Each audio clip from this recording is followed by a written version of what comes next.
So very good evening, everyone. This side Sanu, founder of Flamesclat, and today I am here with the important topics names of Indian Contract Act 1872. Generally बच्चों के बहुत सारे concern होते हैं जो हमें DM पर मिलते हैं कि हमें कॉन्ट्रैक्ट में क्या-क्या लास्ट टाइम को लेकर रिवीजन करना चाहिए ताकि हम उस टॉपिक को रैपिड रिवीजन कर सकें। जब हम किसी भी टॉपिक्स की गहराई को देखते हैं तो सबसे इंपॉर्टेंट पॉइंट होता है कि हम कितना ज्यादा एग्जामिनेशन पॉइंट ऑफ व्यू से तैयारी कर रहे हैं। जब हम एग्जामिनेशन के नियर आते हैं तो वहां पे जो सबसे ज्यादा इंपॉर्टेंस रहती है वो रहती है रिवीजन की। और कॉन्ट्रैक्ट एक बहुत इंपॉर्टेंट टॉपिक है क्लैट और एलिट के एग्जामिनेशन के लिए, क्योंकि पास्ट ईयर पेपर्स में contract one and contract two दोनों से क्वेश्चन है। अब जब तुम इस वीडियो को जब मैं बना रहा हूँ, जनरली मैं यूट्यूब पे गाइस कि मैं बहुत कम आता हूँ, बट जब मैं आज इस वीडियो को क्रिएट कर रहा हूँ आप लोगों के लिए, इस बात को आपको ध्यान देना है कि इस वीडियो को इन तक सुनना है, तभी आपको पूरे कंटेंट का क्रक्स मिल पाएगा कि इसकी कितनी ज्यादा इंपॉर्टेंस थी। तो आपको क्या करना है, स्टार्ट करने से पहले एक पेन और पेपर लेना है, और जो जो मैं इंपॉर्टेंट टॉपिक्स बता रहा हूँ, जो जो मैं केस लॉज बता रहा हूँ, जो जो मैं डॉक्ट्रिन्स बता रहा हूँ, उन सबको आपको रिवीजन करना है विदाउट बट और इफ के। सो स्टार्ट करते हैं पहले इंडियन कॉन्ट्रैक्ट एक्ट वन को देखते हैं फ्रॉम सेक्शन 1 to 75। इसमें कौन कौन से टॉपिक्स हमारे कंसोर्टियम पूछते हैं। The first topic which you have to keep in mind is essentials of contract, offer, acceptance, promise, consideration, agreement, enforceability by law, then contract। इस सारे टॉपिक्स को जो मैंने अभी इंसेंशियल्स बोला, ऑफर, तो ऑफर में हम क्या पढ़ेंगे। अब ऑफर में हम तीन ऑफर को पढ़ेंगे। The first offer is general offer, the second offer is counter offer, and the third offer is cross offer. Offer में हम इस तीन टॉपिक्स को ध्यान से पढ़ेंगे। ठीक है। जब हम क्रॉस ऑफर और काउंटर ऑफर को पढ़ेंगे तो थोड़ा सा और हम ध्यान से पढ़ेंगे एक ही टाइम पर, कि एक आयरन रॉड का एग्जांपल देता है जनरली क्रॉस ऑफर में, कि एक आदमी है अपने आयरन रॉड को बी को सेल करने की बात का, उसी टाइम पर बी ने भी एक ऑफर दिया अपने आयरन रॉड को सेल करने को लेकर। ये फैक्ट अक्सर एग्जाम में आयरन रॉड का एग्जांपल आता है। फिर हम बात कर रहे हैं ऑफर के बाद, फिर हम बात कर रहे हैं प्रॉमिस। हम जब प्रॉमिस के ऊपर बात कर रहे हैं तब बात करते हैं ग्रेटिटुअस प्रॉमिस के ऊपर, कि क्या ग्रेटिटुअस प्रॉमिस इन्फोर्स हो सकता है कि नहीं हो सकता है, कैसा प्रॉमिस जो लव एंड अफेक्शन में दिया गया हो। तो प्रॉमिस का कॉन्सेप्ट हम क्या पढ़ेंगे, ग्रेटिटुअस प्रॉमिस के कॉन्सेप्ट को हम पढ़ेंगे, जो लव एंड अफेक्शन का पार्ट है। फिर हम किसके बारे में बात कर रहे हैं, हम कंसिडरेशन के बारे में बात कर रहे हैं। हम जब कंसिडरेशन के बारे में बात करेंगे तो हम बात करेंगे क्विड प्रो क्यो की, समथिंग इन रिटर्न। तो कंसिडरेशन में हम बात करेंगे कि अगर कोई आदमी, अगर कोई पर्सन, अगर हमें, कंसिडरेशन कैसा कहता है, an agreement without consideration is wide. ये कॉन्सेप्ट कहता है कि any agreement without consideration is wide. अगर कोई आदमी कंसिडरेशन दे रहा है, इसका मतलब क्या, जनरली हम कंसिडरेशन को मनी मानते हैं या मनी वर्थ मानते हैं। मनी वर्थ का मतलब कुछ पैसे जैसी मूल्यवान चीज। तो कोई भी किसी भी कॉन्ट्रैक्ट को परफॉर्म करने के लिए हमें कंसिडरेशन करना पड़ता है। For example, if A wanted to sell his car, तो कंसिडरेशन क्या है, कितने प्राइस में तुम मेरे को सेल कर रहे हो, तो वो कंसिडरेशन होता है। कंसिडरेशन के तीन पार्ट होते हैं, एक पास्ट कंसिडरेशन, एक प्रेजेंट कंसिडरेशन और एक फ्यूचर कंसिडरेशन। हम जब बात कर रहे हैं कंसिडरेशन में, यहाँ पे जो हमें कॉन्सेप्ट को ध्यान देना है एग्जाम्पल पॉइंट ऑफ व्यू को लेकर, कि अगर कोई आदमी फ्री ऑफ कॉस्ट कंसिडरेशन दे रहा है, ठीक है, कि मैं आपका ये काम, मैं आपको ये घर फ्री ऑफ कॉस्ट दे दूंगा, तो क्या फ्री ऑफ कॉस्ट को हम कंसिडरेशन मानेंगे कि नहीं मानेंगे, ये बात है। सेकंड, अगर हम डोनेशन के कॉन्सेप्ट में कंसिडरेशन को देखते हैं, फॉर एग्जाम्पल तुमने प्रॉमिस किया डोनेशन कॉन्सेप्ट में कि हम हर महीने डोनेट करेंगे, तो क्या उस टाइम में कंसिडरेशन की वैल्यू क्या होती है। ये दो पार्ट को हम ध्यान देंगे, प्रॉमिस में भी और कंसिडरेशन में भी। फिर हम बात करेंगे तुरंत एग्रीमेंट और कॉन्ट्रैक्ट में। एग्रीमेंट और कॉन्ट्रैक्ट में हम क्या बात करेंगे, जो सबसे इंपॉर्टेंट है, एक्सेप्टेंस के बारे में भी हम बात कर लेते हैं। ऑफर के बाद एक्सेप्टेंस शुरू किया था। एक्सेप्टेंस में क्या है, acceptance would always be the mirror image of the offer. Offer का हमेशा एक्सेप्टेंस मिरर इमेज होना चाहिए। उसके हम तीन कॉन्सेप्ट को बहुत ध्यान से पढ़ेंगे एक्सेप्टेंस को लेकर, कि जब कोई आदमी मियर प्लानिंग कर रहा है, ठीक है, ठीक है, हम उसको एक्सेप्ट कर रहे हैं बट कुछ कंडीशन लगाकर, तो कंडीशनल एक्सेप्टेंस एक तरह के ऑफर को बाइंडिंग करेगा कि नहीं करेगा।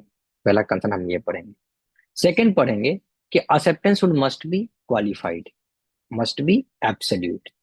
Mayor something a plan is not going to be committed as a acceptance. उस पॉइंट को हम बहुत ध्यान से पढ़ेंगे एक्सेप्टेंस के कॉन्सेप्ट में। एक्सेप्टेंस के कॉन्सेप्ट में हम एक लीगल मैगजीम को भी पढ़ेंगे, जहां पर हम कंसेंसस एड आइडम को पढ़ेंगे, मतलब मीटिंग ऑफ सेम माइंड। एक आदमी अगर ए कह रहा है कि मुझे अपने कार को बेचना है, और ए के पास दो कार है, एक ब्लैक एंड येलो। बी को लग रहा है कि मैं येलो कार परचेज करने वाला हूँ ए के through, but A black car बेचना चाह रहा था। तो क्या यहाँ पर कोई कॉन्ट्रैक्ट परफॉर्म होगी कि नहीं होगी? तो एक लीगल मैगजीम है कंसेशन आइटम, जिसके ऊपर हम ध्यान देंगे। फिर हम अपनी बात को और आगे बढ़ाते हैं। ऑफर का भी दो तीन टर्म्स मैं आपको बता देता हूँ। क्या mere telling a plan amounts to offer? क्या सिर्फ प्लान बताना ऑफर है? सेकेंड, क्या कोई बात को लेकर जोक करना, just making some kind of fun joke कि हाँ मैं ऐसा कर दूंगा, कुछ ऐसा होगा तो मैं तुम्हें अपना घर नाम कर दूंगा, तो क्या एक ऑफर है? इस दो कॉन्सेप्ट को भी आप पढ़ लेना। ठीक है। फिर आप Carlill versus carbolic smoke ball company का केस पढ़ लेना, काफी इंपॉर्टेंट केस है। फिर हम आगे बढ़ते हैं, एग्रीमेंट और कॉन्ट्रैक्ट के बारे में बात कर लेते हैं। तो जनरली जब हम एग्रीमेंट और कॉन्ट्रैक्ट के बारे में बात करते हैं, एग्रीमेंट क्या होता है कि हम, कोई आदमी ने ऑफर किया, दूसरे आदमी ने उसको एक्सेप्टेंस कर लिया। For example, A wanted to sell his car, ठीक है, बी एक्सेप्टेड द फैक्ट, ठीक है, उसका पैसा भी दे दिया। तो ये कॉन्ट्रैक्ट बनेगा तब जब इन्फोर्सेबल बाई लॉ है। अगर ए माइनर निकल गया तो फिर ये कॉन्ट्रैक्ट नहीं फॉर्म कर, any contract made by minor is wide एब इनिशियो फ्रॉम द बिगनिंग।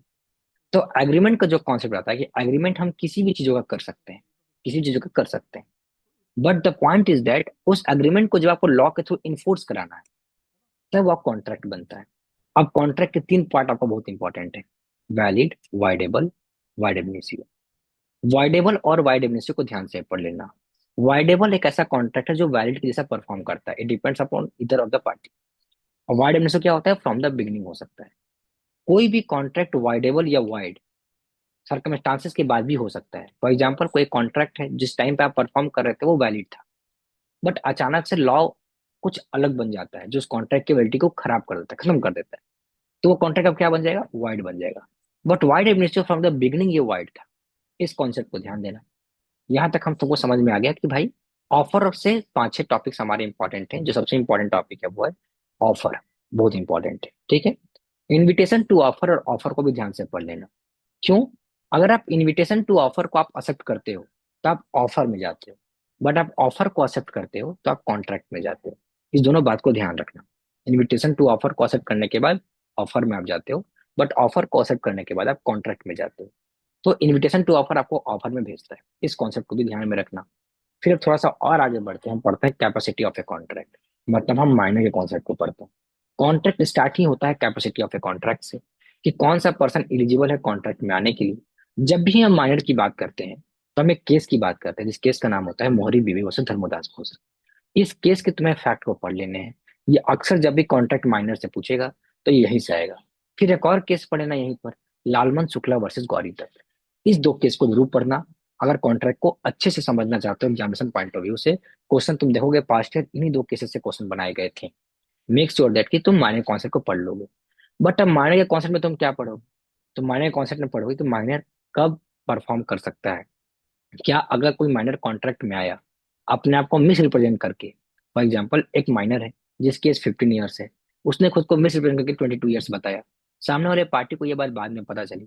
अब माइनर के पास सामने वाला पार्टी उसके सू किया कि भाई आपने गलत किया हमारे साथ, हमारे पैसे वापस करो। तो क्या किसी भी कॉन्टेक्स्ट में अगर माइनर को आपने पैसे दे दिए किसी भी कॉन्ट्रैक्ट को परफॉर्म कराने के लिए, बाद में आपको समझ में आती है कि बच्चा माइनर मेजर पटेंट किया बट ये माइनर था, तो क्या उस बच्चे से आप पैसा वापस निकलवा सकते हो कि नहीं निकलवा सकते? तो अब इस बात को समझना कि अगर माइनर के कॉन्सेप्ट में कॉन्ट्रैक्ट आता है किसी भी सर्कमस्टांसेस में, वो खुद को मिसरिप्रेजेंट करता है या फ्रॉड करता है, तो वो कॉन्ट्रैक्ट वाइड एब ही माना जाएगा।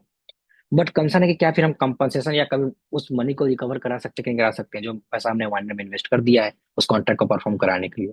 फिर इसके लिए आपको स्पेशल रिलीफ एक्ट पढ़ना चाहिए, सेक्शन 33 क्लॉज 2। यहाँ पर आपको समझ में आएगा।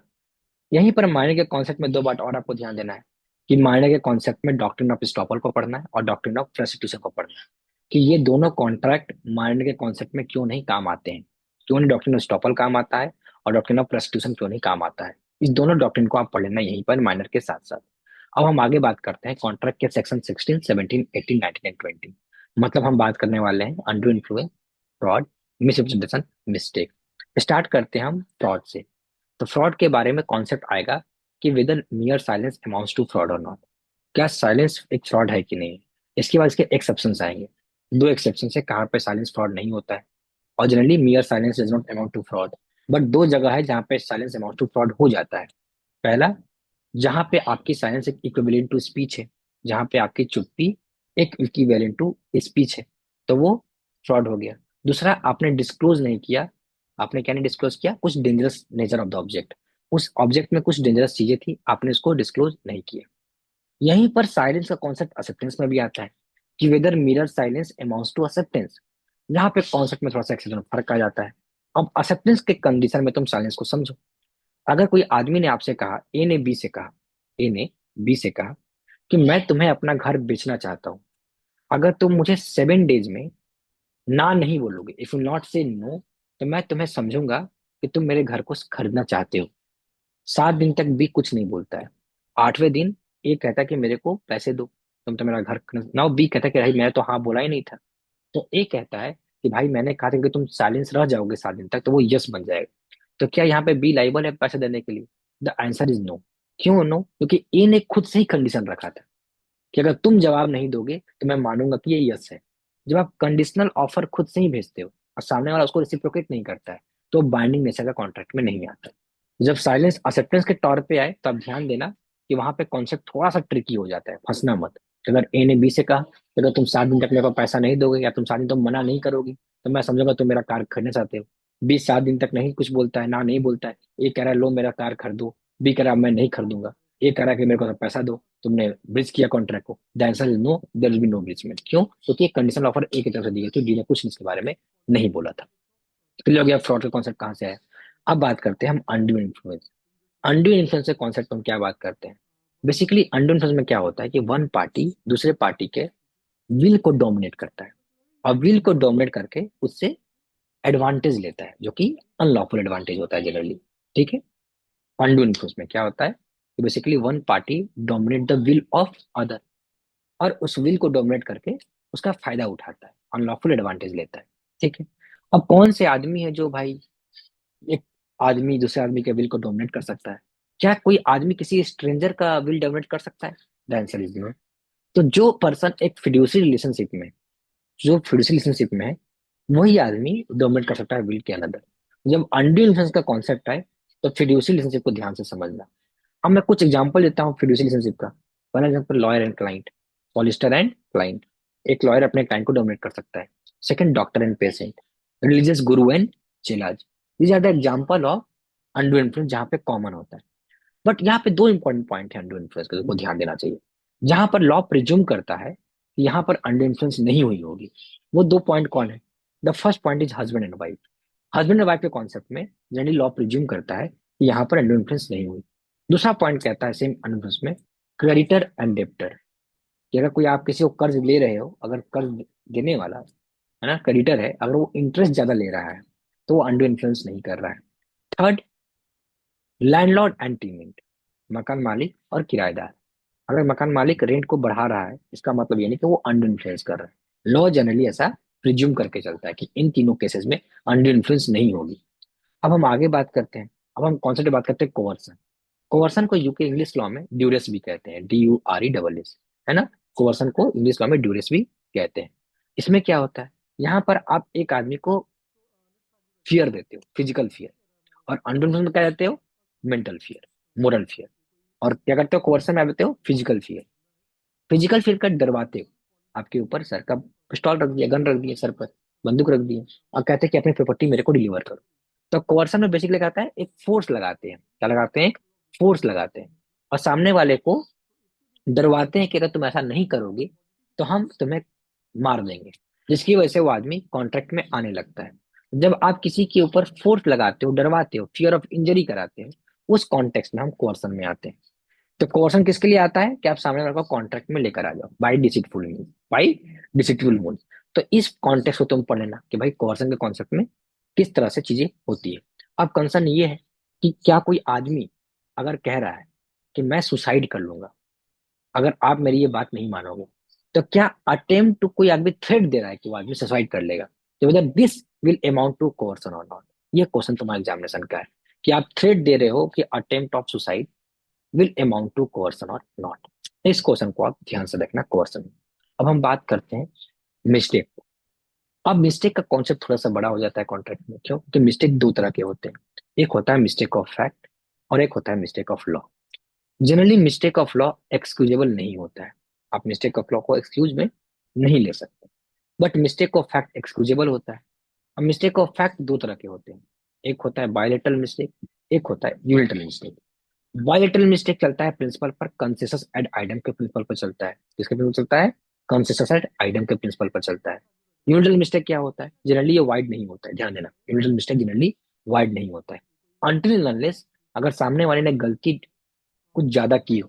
अदरवाइज अगर उसने खुद केयरलेसनेस और नेग्लिजेंस दिखाया है तो कॉन्ट्रैक्ट को वाइड नहीं करा सकता। Bilateral contract principle of consideration पे चलता है, इसलिए कॉन्ट्रैक्ट को वाइड हो जाता है। ठीक है, तो मिस्टेक ऑफ फैक्ट और मिस्टेक ऑफ लॉ को ध्यान से पढ़ना। मिस्टेक, अब तुम इसमें केस पढ़ना, दुर्गा प्रसाद वर्सेस बलदेव पढ़ लेना, है ना। दुर्गा प्रसाद वर्सेस बलदेव का केस ध्यान से पढ़ लेना। अन्नी राजू वर्सेस सिसम्मा पढ़ लेना, अन्नी राजू वर्सेस सिसम्मा का केस पढ़ लेना। ये दो केस तुम्हारे लिए काफी इंपॉर्टेंट है। कुंडी वर्सेस लिंडसे पढ़ लेना, CUNDY, कुंडी वर्सेस लिंडसे पढ़ लेना। तीन केस तुम्हारे लिए इंपॉर्टेंट है जो मैंने बता दिया। अब अपन थोड़ा सा आगे बढ़ते हैं, मिस्टेक कंप्लीट कर ली, अब हम थोड़ा सा आगे बढ़ते हैं, doctrine of Privi contract. Doctrine of Privi contract में पढ़ लेना कि अगर जो पार्टी कॉन्ट्रैक्ट के हैं वही पार्टी एक दूसरे को सू या सूड अपन कर सकते हैं। अगर ए और बी के बीच में कॉन्ट्रैक्ट है तो ए ही बी के ऊपर सू कर सकता है या बी ए के ऊपर कर सकता है, सी पार्टी का रोल नहीं होता है। बट एक्सेप्शन है, अगर फैमिली वाले हैं तो एक फैमिली के पर्सन अपने फैमिली के बिहाफ पर केस फाइल कर सकता है। डॉक्ट्रिन ऑफ प्रीवी कॉन्ट्रैक्ट को ध्यान से पढ़ेगा। फिर पढ़ेगा डॉक्ट्रिन ऑफ रेस्टिट्यूशन को, इसके ऊपर तुम ध्यान से पढ़ना। डॉक्ट्रिन ऑफ अनजस्ट इनरिचमेंट को पढ़ना ध्यान से, कि no one is allowed to ex no to enjoy at the expense of other. Quantum meruit को ध्यान से पढ़ लेना, कि जितना आपने काम किया है उतना आपको हक का, आपको पैसा मिलना चाहिए। Quantum meruit meet everyone should get a pay as much as they deserve. Quantum meruit को पढ़ लेना। डॉक्ट्रिन ऑफ स्टॉपल को ध्यान से पढ़ लेना, ये डॉक्ट्रिन को ध्यान देना। अब हम थोड़ा सा कॉन्ट्रैक्ट को आगे बढ़ाते हैं। अब कॉन्ट्रैक्ट आगे खड़ा होता है कंटीजेंट कॉन्ट्रैक्ट और वैगरिंग एग्रीमेंट पर। ध्यान देना, हम कंटीजेंट को कॉन्ट्रैक्ट बोल रहे हैं और वैगरिंग को एग्रीमेंट बोल रहे हैं। कंटीजेंट कॉन्ट्रैक्ट एक वैलिड कॉन्ट्रैक्ट होता है। जनरली ये क्या कैसे परफॉर्म करता है? जब आप एक आदमी को प्रॉमिस करते हो कि अगर कोई घटना होगी तो I will recover that amount. Generally contingent contract क्या होता है कि कुछ अनसर्टेन इवेंट हुई, कुछ क्या हुई, अनसर्टेन इवेंट हुई जिसके ऊपर कंट्रोल नहीं था। तो आप एश्योरेंस देते हो कि अगर मान लो ए ने बी को प्रॉमिस किया कि if your house will be destroy by fire I will pay the amount to build your new house. A ने बी को क्या एश्योर दिया कि अगर आपके घर जलती है आग से तो मैं पैसा दूंगा, अगर घर नहीं जली तो यहाँ पर ए को पैसा नहीं देना है। तो मतलब एक ऐसा कॉन्ट्रैक्ट जो डिपेंड करता है सर्कमस्टांसेस पर, वो सर्कमस्टांस जो अनसर्टेन है, जो कि निश्चित नहीं है, वैसे कॉन्ट्रैक्ट को हम कंटीजेंट कॉन्ट्रैक्ट करते हैं। कंटीजेंट का मतलब होता है subject to chance, subject to chance होता है कंटीजेंट का मतलब। समझ में आ गया बात? अब कंटीजेंट में तुम क्या पढ़ोगे? तुम कंटीजेंट में इसेंशियल्स के ध्यान से पढ़ोगे, कि भाई कोई एक अनसर्टेन इवेंट होनी चाहिए जहां पर प्रॉमिस होना चाहिए। कैसा प्रॉमिस? कि तुमको कुछ ना कुछ हम रिकवर करवाएंगे। ठीक है, अब इसके ऊपर हम एक दो पॉइंट और पढ़ते हैं कि कंटीजेंट कॉन्ट्रैक्ट कब वाइड हो जाता है। एग्जाम्पल का जो क्वेश्चन आता है वो आता है when contingent contract becomes wide. यही जो सवाल पूछेगा जनरली, क्योंकि वैलिड होता है तो सवाल तो वैलिड से आता नहीं है, सवाल आता है एक्सेप्शन से। एक्सेप्शन वाइड है जहां पर इवेंट इम्पॉसिबल हो गया, जहां पर टाइम की कॉन्स्टेंट आ गई, लैप्स ऑफ टाइम, या जहां पर जिसके लिए हम कॉन्ट्रैक्ट किए वो पर्सन ही नहीं रहा, द पर्सन इज नो मोर, तो वहां पे कंटीजेंट कॉन्ट्रैक्ट वाइड हो जाता है। समझ में आ गया? अब हम बात करते हैं वैगरिंग एग्रीमेंट। वैगरिंग एग्रीमेंट क्या होता है? वैगर का मतलब टू बेट, वैगर का मतलब टू बेट, जहां पर बेटिंग होती है, मतलब one party will lose other party will win. कैसा इवेंट? एक फ्यूचर अनसर्टेन इवेंट जो कि डिपेंड कर रहा है। फॉर एग्जाम्पल आज बारिश होगी कि नहीं होगी, अगर बारिश होगी तो ए पैसा देगा, बारिश नहीं होगी तो बी पैसा होगा। यहाँ पे क्या हो रहा है कि एक आदमी जीत रहा है तो एक आदमी हार रहा है। थर्ड पॉइंट वैगरिंग का बहुत इंपॉर्टेंट है, कि वैगरिंग में कोई भी पार्टी को इंटरेस्ट नहीं होता कि उस इवेंट में हो क्या रहा है। फॉर एग्जाम्पल अगर मैच है आईपीएल का, चेन्नई वर्सेज आरसीबी, हमारा बेटिंग है चेन्नई जीतेगा तो हम देंगे, आरसीबी जीतेगा तो आप देंगे। यहाँ पर इंटरेस्ट इस बात में नहीं कि आज धोनी कितने सिक्स मारा या आज क्रिस गेल कितने छक्के मारा आरसीबी के थ्रू, हमारा ये कॉन्टेक्स्ट नहीं है। हमारा बस कॉन्टेक्स्ट है कि कौन जीत रहा है और कौन हार रहा है। तो पार्टी का इंटरेस्ट सिर्फ विनिंग और लूजिंग पे होता है, वहां पे कोई और भी कॉन्ट्रैक्ट नहीं होता है। बट वैगरिंग एग्रीमेंट जनरली वाइड होता है क्योंकि बेटिंग बनना है। बट एक्सेप्शन है इसके, एक्सेप्शन क्या है? पहला, कि किसी भी गेम में जहां पर माइंड और स्किल लगता है, एक ऐसा गेम जहां पर स्किल और माइंड लगता है, वहां पे ये वाइड हो जाता है। दूसरा, हॉर्स रेस कंपटीशन, घुड़सवारी की रेस, है ना, वहां पर ये वाइड हो जाता है। Third, chess competition, skill competition, यहाँ पर ये वैलिड हो जाता है। क्लियर हो गया ये बात? कहाँ कहाँ पे वैगरिंग क्या होता है।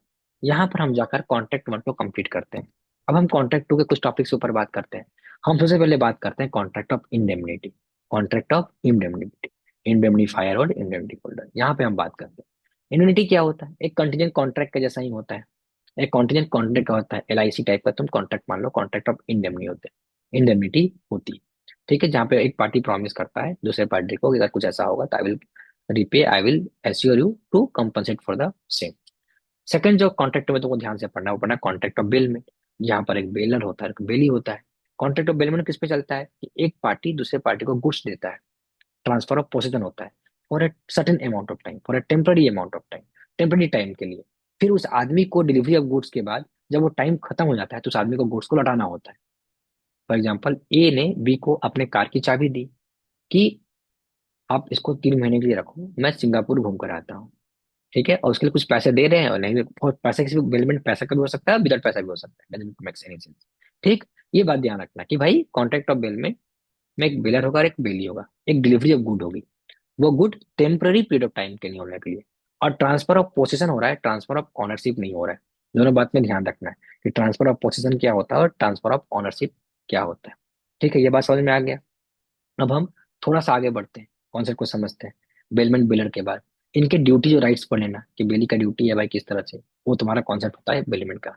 कॉन्ट्रैक्ट ऑफ इंडेमिटी और कॉन्ट्रैक्ट ऑफ बेलमेंट। अब आ जाओ contract of guarantee. Contract of guarantee को ध्यान से पढ़ लो, इसमें 3 लोग होते हैं, गारंटर होता है और 2 पार्टी होते हैं, एक श्योरिटी होता है, क्रेडिटर होता है। तो इस कॉन्सेप्ट को कॉन्ट्रैक्ट ऑफ गारंटी को भी पढ़ लेना। अब थोड़ा सा आगे बढ़ो, कॉन्ट्रैक्ट में थोड़ा सा आगे थोड़ा सा और सब समझ लो। कॉन्ट्रैक्ट ऑफ श्योरिटी को भी पढ़ सकते हो कि इसमें क्या कॉन्सेप्ट कहता है। यहीं पर तुम्हें ध्यान देना है कि कॉन्ट्रैक्ट जो क्वेश्चन जो घूम फिर कर बनेगा, ये इसी कॉन्सेप्ट से बनेगा। ज्यादा चांसेस होता है माइनर से बने, कि माइनर कभी भी कॉन्ट्रैक्ट को बाद में जाकर चेंजेस नहीं कर सकता, ए minor can not change the contract जब वो मेजर बन जाए तो। क्यों? क्योंकि वो माइनर था, वो कॉन्ट्रैक्ट तो था ही नहीं। तो यानी कॉन्ट्रैक्ट था माइनर वाइड एब, जब कॉन्ट्रैक्ट ही वाइड एब तो वो मेजर बनकर क्या चेंज कर सकता है। तो minor can not change the rectification of contract is not possible by minor. इस कॉन्सेप्ट को भी ध्यान से रखना, rectification of contract is not possible by minor is a very important terms. Done यहाँ तक? डन। अब तुमको थोड़ा सा कॉन्ट्रैक्ट में इंडियन एजमेंट एक्ट, थोड़ा सा एक अलग टॉपिक है, उसके ऊपर भी जान लो कि इंडियन एजमेंट एक्ट में तुमको क्या पढ़ना चाहिए। इंडियन एजमेंट एक्ट में तुमको इजमेंट्री राइट्स को पढ़ना चाहिए। फॉर एग्जाम्पल, आपके राइट है कि आप अपने घर का दरवाजा और विंडो खोल सकते हैं, because you have right to get a sunlight. ठीक, आपको अपने घर के ड्रेनेज सिस्टम को बहाने का राइट होता है। ठीक है, तो इजमेंट्री राइट क्या होता है कि हर आदमी के कुछ बेसिक्स नीड है और कोई दूसरा आदमी उसके उस राइट्स को खत्म नहीं कर सकता है, इरिस्पेक्टिव ऑफ वो जमीन वो प्लॉटिंग उसकी है कि नहीं। तो इंडियन इजमेंट एक्ट का इजमेंट्री राइट्स को ध्यान से पढ़ लेना। उससे कुछ एग्जांपल लेना, एरोप्लेन वाली एग्जांपल, कि आपके घर के छत के ऊपर आपका इजमेंट राइट लगता है कि नहीं लगता है। रूफ पे, रूफ पर इजमेंट्री राइट लगती है कि नहीं लगती है। सनराइज का, सनसेट का, सनलाइट का केस ले लेना इजमेंट्री राइट में। इन इजमेंट राइट में तुम ये दो टॉपिक्स को पढ़ लेना। ठीक है, तो आई होप दैट कि तुमको मैंने कॉन्ट्रैक्ट के उस सारे टॉपिक्स को बता दिया। दुर्गा प्रसाद से बलदेव का केस को ध्यान से पढ़ लेना है ना, वो दुर्गा प्रसाद से बलदेव बहुत इंपॉर्टेंट केस है, मोरबी भी केस बहुत इंपॉर्टेंट है। तो आई होप कि मैंने तुमको कॉन्ट्रैक्ट के वो सारे टॉपिक्स बता दिए जो तुमको एग्जामिनेशन से पहले ध्यान में रखने चाहिए। जो भी कॉन्सेप्ट बनेगा वो वहीं से बनेगा। अगर तुम्हारे कोई भी डाउट है जो तुम्हें रह गए हैं तो तुम कमेंट कर देना इस वीडियो पर। Our team will definitely get in touch with you और तुम्हारे डाउट्स को सॉल्व होगा। अगर तुम चाहते हो कि कुछ पर्सनल डाउट्स हैं तो वो तुम हमें मैसेज कर दो 7371845985 पर। हम रिवर्ट बैक आपको कर देंगे। बस तैयारी अच्छे से करो, मेहनत करो, जो टॉपिक्स बताया कंप्लीट करो। Definitely you will get a good result. So that's all my time. Thank you so much, all the best for the paper. जय हिंद।